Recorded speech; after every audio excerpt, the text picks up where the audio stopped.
Should the state intervene?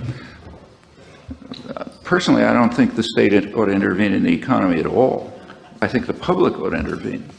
So that, the core of traditional socialist thought, including Marxist thought, is that workers should take over production, not that the state should. Okay, well, and I think that's basically the right idea. What I was quoting from Dewey and so on, yeah, that's the right idea. But we don't live in that world. So maybe the public should intervene through this government, which is the one part of the power system that is at least partially responsive to the public. Private power is not at all responsive. Well, then it isn't a question of whether the state should intervene, but how it should intervene. I mean, the way it is intervening radically. In fact, the whole high-tech economy comes from government intervention.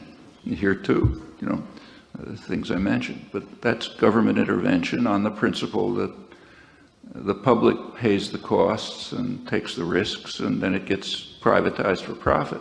Well, that's one form of intervention. Another form of intervention is to introduce social democratic measures, as has been done.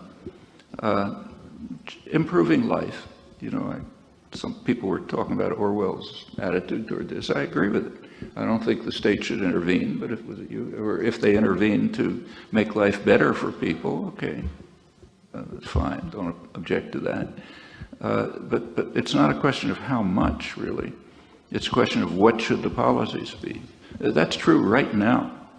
I mean, in Europe, for example, the state authorities are intervening, say in Greece or in Spain. It's coming along. It'll be here too.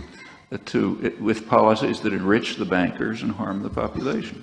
Okay, that's a form of intervention. There are other forms of intervention. And even better would be to have the population become directly participants in controlling institutions.